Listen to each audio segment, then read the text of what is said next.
नानी थी। एक समय की बात है, सूरज अपने परिवार के साथ गांव में रहता था। सूरज कभी स्कूल नहीं गया था। पैसों की कमी के कारण वो अपने पिताजी के साथ घरों की सफाई का काम करता था और जो पैसे आते उससे उनका घर का खर्चा चलता था। एक दिन सूरज के पिता की तबीयत खराब हो गई तो सूरज के पिता ने उससे कहा, सूरज बेटा, आज तुम काम पर चले जाओ, मेरी तबीयत ठीक नहीं है। जी पिताजी, आप चिंता ना करें, आप आराम करें, मैं आज काम पर अकेला ही चला जाता हूँ। सूरज इतना बोलकर काम पर चला जाता है।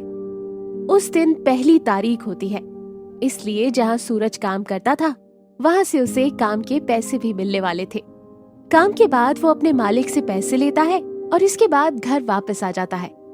घर आने के बाद उसके पिताजी उससे पूछते हैं, बेटा, पैसे मिल गए? हाँ पिताजी, ये लीजिए। सूरज के पिता पैसे गिनते हैं।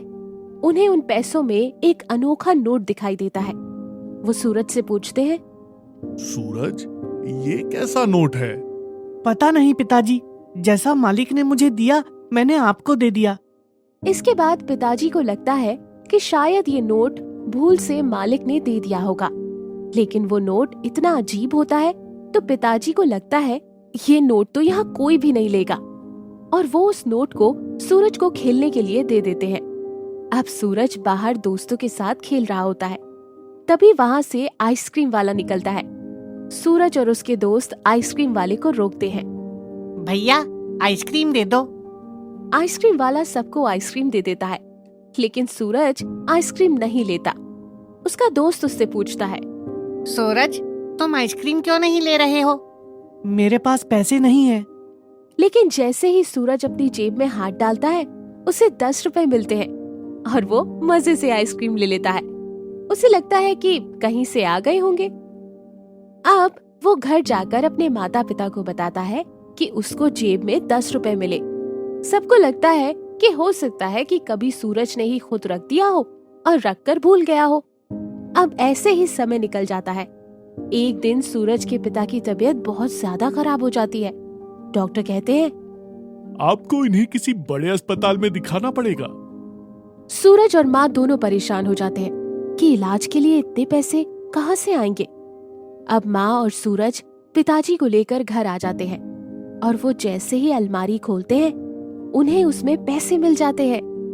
वो लोग तुरंत ही पिताजी को लेकर बड़े अस्पताल जाते हैं और धीरे धीरे पिताजी ठीक होने लगते हैं और कुछ ही दिनों में पिताजी बिल्कुल ठीक होकर घर वापस आ जाते हैं। बाद में वो अपनी पत्नी से पूछते हैं, तुम्हारे पास मेरे इलाज के पैसे कहाँ से आए? हमें तो पैसे अलमारी से मिले थे। हमें लगता है कि आपने संभाल कर किसी काम के लिए रखे होंगे।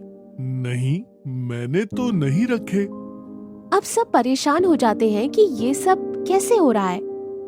अब सूरज के पिताजी पुरानी मालिक के यहाँ पर फिर से काम पर जाते हैं तो मालिक पूछता है, मैंने जब तुमको महीने के पैसे दिए थे उसमें कोई नोट मिला था क्या? हाँ मालिक, क्या हुआ? दरअसल वो एक जादुई नोट है, मुझे लगा वो किसी के गलत हाथों में ना पड़ जाए। मालिक, मैं कल काम के लिए आऊंगा तो मैं ले आऊंगा। नहीं, अब वो नोट तुम्हारा हो गया, अब मैं उसे वापस नहीं ले सकता। जिन्होंने मुझे वो नोट दिया था उन्होंने कहा था बस ये नोट गलत हाथों में ना जाए। अब तुम उस नोट की देखभाल करना और यही बात तुम भी ध्यान रखना। अब पिताजी को समझ आ जाता है कि उनके घर में पैसे उस नोट की वजह से आ रहे थे। अब पिताजी उस नोट को संभाल कर रख देते हैं और जरूरत के समय उसका उपयोग करते हैं।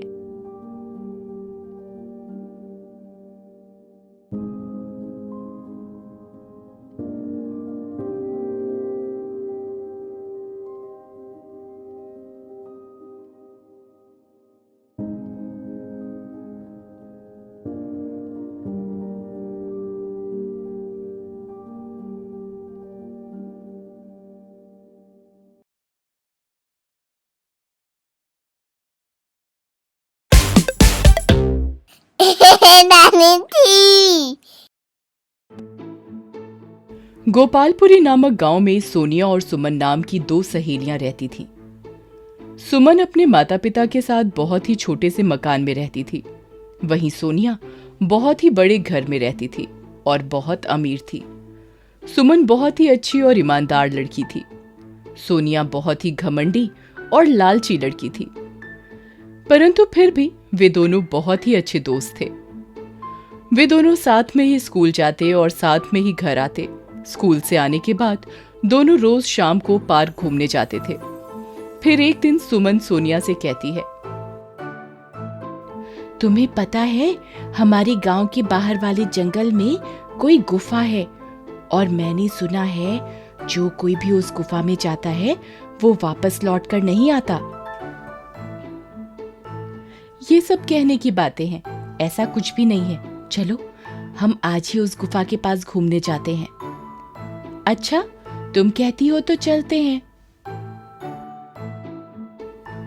फिर अगले दिन सुबह सुबह सोनिया और सुमन उस गुफा की ओर घूमने चल पड़ते हैं। थोड़ी दूर चलने के बाद उन्हें 2 जादुई गुफाएं नजर आती हैं। देखा सोनिया, यहाँ 2 गुफा हैं। हमें कौन सी गुफा में जाना चाहिए? अरे मुझे क्या पता। सुमन और सोनिया दोनों ये सोच ही रही थीं कि कौन सी गुफा में जाएं। तभी वहां एक परी प्रकट हुई और कहती है,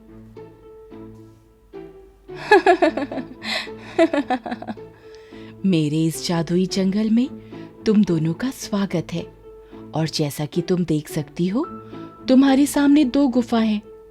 एक गुफा अच्छाई का और दूसरा गुफा बुराई का। अच्छाई की गुफा में जाओगी तो तुम्हें वहां एक वृद्ध महिला मिलेगी जो कई सालों से बीमार पड़ी है।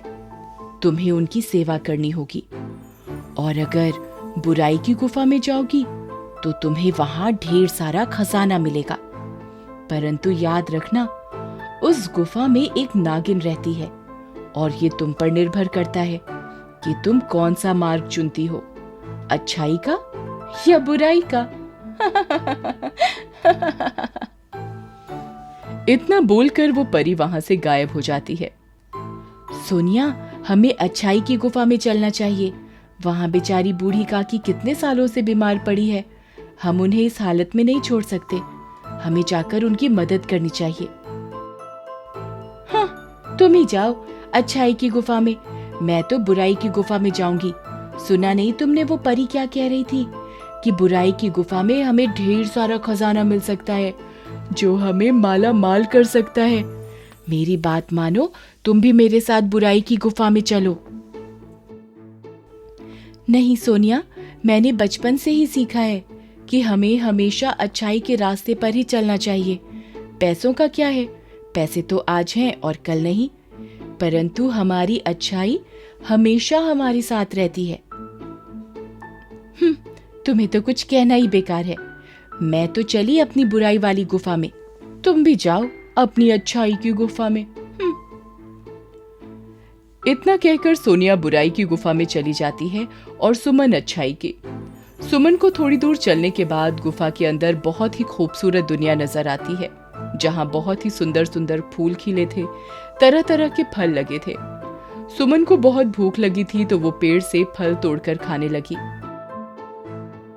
वाह, कितने स्वादिष्ट फल हैं। तभी सुमन को वहां एक कुटिया नजर आती है जिसमें से खांसने की आवाज आती है। सुमन उस कुटी के पास जाती है और कहती है,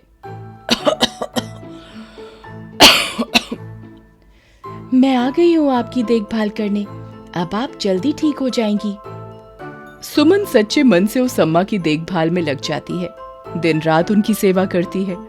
सुमन रोज कुटिया की सफाई करती है, झाड़ू लगाती है, पशु पक्षी को खाना खिलाती है और बहुत ही अच्छे से अम्मा का ख्याल रखती है। वहीं दूसरी तरफ सोनिया के बुराई के गुफा के अंदर जाते ही उसे बहुत ही अजीब और डरावनी दुनिया नजर आती है। उसे बहुत ही डरावनी आवाजें सुनाई देती हैं। सोनिया खजाने के लालच में आगे बढ़ती रहती है। सुबह से शाम हो जाती है। सोनिया को भूख भी बहुत लग रही होती है। उस परी ने कहा था कि यहाँ खजाना है, पर मुझे दूर दूर तक कोई खजाना नजर नहीं आ रहा। और भूख से मेरी जान जा रही है। फिर थोड़ी और आगे चलने पर सोनिया को कुछ चमकती हुई चीज दिखाई देती है। अरे वाह, मिल गया खजाना। मैं जल्दी से उस खजाने के पास जाती हूँ और सारा खजाना ले लेती हूँ, फिर मैं और अमीर बन जाऊंगी। ये सोचकर सोनिया खजाना लेने आगे बढ़ती है। अरे वाह, इतना सारा खजाना। सुमन तो पागल है जो अच्छाई की गुफा में चली गई। अगर वो मेरे साथ बुराई की इस गुफा में आती तो उसे भी इतना सारा खजाना मिलता, पर कोई बात नहीं, अब ये सारा खजाना अकेले मेरा है। ये सोचकर सोनिया जैसे ही खजाने को हाथ लगाती है, वो खजाना गायब हो जाता है। अरे ये क्या? ये खजाना मेरे हाथों में क्यों नहीं आ रहा? इसी प्रकार सोनिया जैसे ही खजाने को लेने के लिए हाथ आगे बढ़ाती, खजाना गायब हो जाता, और अगर हाथ पीछे करती तो खजाना वापस आ जाता। अरे अरे, ये क्या हो रहा है? तभी उसके सामने एक नागिन प्रकट होती है। लालची लड़की, अब तेरा लालच ही तुझे ले डूबेगा। अब तू यहाँ से जिंदा बचकर नहीं जाएगी और मेरा भोजन बनने के लिए तैयार हो जा। मैं कई सालों से भूखी हूँ और आज जी भर कर तुझे खाऊंगी। नहीं नहीं, मुझे छोड़ दो, मुझे जाने दो, मुझे कोई खजाना नहीं चाहिए। कृपया मुझे छोड़ दो। परंतु नागिन सोनिया को वहीं डस लेती है और सोनिया चूहे में बदल जाती है। जो भी बुराई की गुफा में आएगा उसका यही हाल होगा। दूसरी तरफ सुमन सच्चे दिल से उस अम्मा की देखभाल में लगी हुई थी। अम्मा, ये काढ़ा पी लो, इससे आप बहुत जल्दी ठीक हो जाएंगी। बेटी, तुम बहुत ही अच्छी और नेक लड़की हो। इतना बोलकर वो बूढ़ी अम्मा एक परी में बदल जाती है। सुमन, मैं तुम्हारी परीक्षा ले रही थी और तुम उस परीक्षा में खरी उतरी हो। मैं तुम्हारी श्रद्धा भाव से बहुत प्रसन्न हुई और इसीलिए मैं तुम्हें कुछ देना चाहती हूँ। फिर परी सुमन को बहुत सारा खजाना देती है।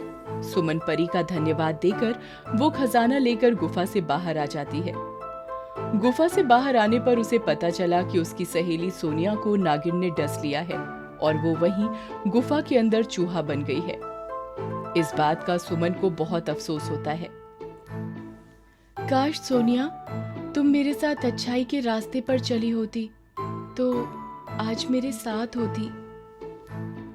तभी वहां सोनिया चूहे के रूप में आती है और कहती है, सुमन, तुम बिल्कुल सही कह रही हो। खजाने के लालच ने मुझे अंधा कर दिया था, जिस कारण मैं बुराई की गुफा में जाने के लिए मजबूर हो गई। परंतु तुमने लालच नहीं किया और अच्छाई का मार्ग चुना, जिस कारण तुम्हें खजाना लेने की इच्छा न होने पर भी इतना सारा खजाना मिला। काश मैं भी तुम्हारे साथ अच्छाई की गुफा में गई होती, पर अफसोस मेरा लालच ही मुझे ले डूबा। इतना कहते ही परी वहां पर आती है और सुमन से कहती है, तुम्हारी बातें सुनकर लग रहा है कि तुम्हें अपने किए पर पछतावा है। और ऐसा कहते ही परी सोनिया को वापस इंसान में बदल देती है। दोनों सहेलियां परी का धन्यवाद करती हैं और वादा करती हैं कि ये शिक्षा हम आगे भी सभी दोस्तों को देंगे।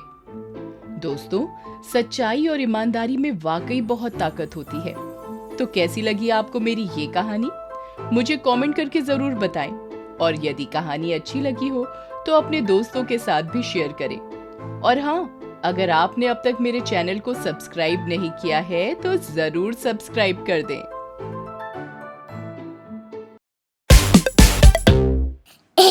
नानी थी।